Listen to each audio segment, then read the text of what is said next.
Hello दोस्तों। तो आज हम सर्कुलर मोशन इस चैप्टर की शुरुआत करने वाले हैं। तो आज इस चैप्टर में हम radius vector, angular displacement, angular velocity and angular acceleration इन टॉपिकों को कवर करने वाले हैं। तो first of all, what is circular motion?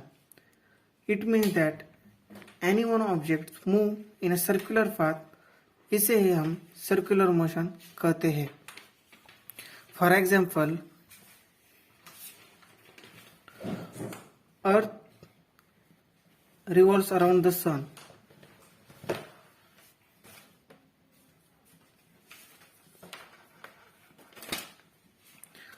और electrons revolves around the nucleus. ऐसे बहुत से एग्जाम्पल हमारे डेली लाइफ में होते हैं जो सर्कुलर मोशन के ही है। तो चलिए दोस्तों, हम हमारे टॉपिक की ओर बढ़ते हैं।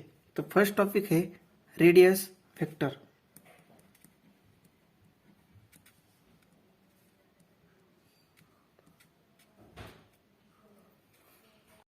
रेडियस वेक्टर है जिसे हम आर से डिनोट करते हैं और उसका मतलब है a vector drawn from a centre of a circle to the position of a particles on the circumference on the circle.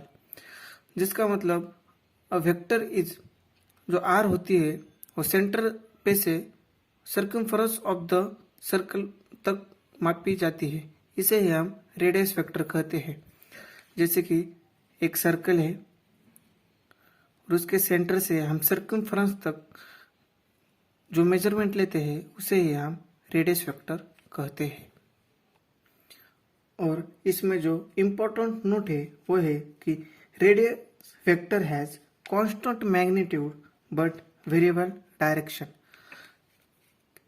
मतलब यह आर सर्कम्फरेंस कौन सी भी जगह पर सेम ही मैग्नीट्यूड देगा बट डिफरेंट डायरेक्शन देगा। ये इम्पोर्टेंट नोट इसमें आप ऐड कर लीजिएगा। तो चलो दोस्तों, हम आगे का टॉपिक लेते हैं। उसका नाम है एंगुलर डिस्प्लेसमेंट, जिसे डिनोट थीटा से करते हैं। What is mean by angular displacement? Angular displacement is angle describe by radius vector in a given time is called angular displacement. जैसे कि हम एक सर्कल लेते हैं, उसमें सेंटर O और रेडियस R लेते हैं। A is the position of objects on the circumference of the circle or S is the arc of the circle. Then when A sometime में B की तरफ जाता है और उसमें वे R रेडियस लेते हैं, तो जो थीटा क्रिएट होता है उसे ही हम एंगुलर डिस्प्लेसमेंट कहते हैं। तो एंगुलर डिस्प्लेसमेंट का फॉर्मूला ऐसे आएगा, theta is equal to arc upon radius.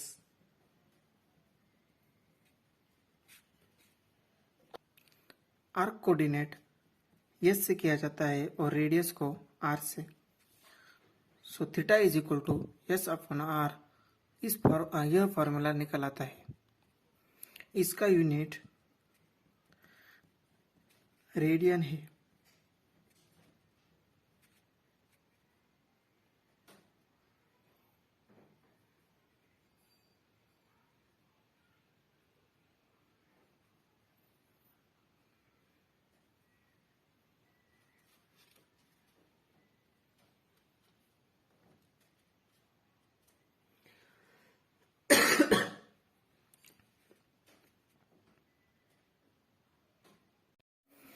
और 1 रेडियन की वैल्यू होती है 180 अपॉन पाई।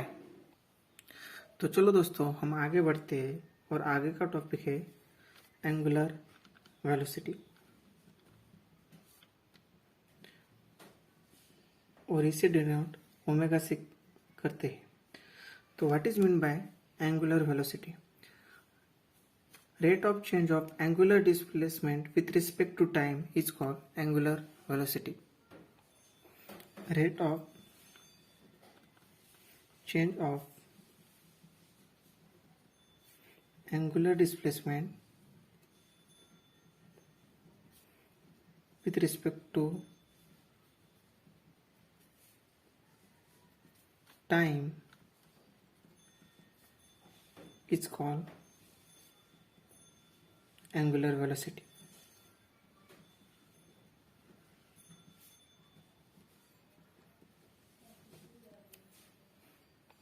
इसका मतलब ओमेगा जो होगा वो change of angular displacement means angular displacement को थीटा से डिनोट करते हैं और with respect to time means time T से डिनोट करते हैं। तो एंगुलर वेलोसिटी का फॉर्मूला आएगा omega is equal to theta upon T. For small angular velocity is D theta upon D T और इसकी जो यूनिट आएगी वो थीटा का जो है उसको रेडियन होती है और टाइम की सेकंड और ओमेगा की जो यूनिट आएगी वो होगी रेडियन पर सेकंड।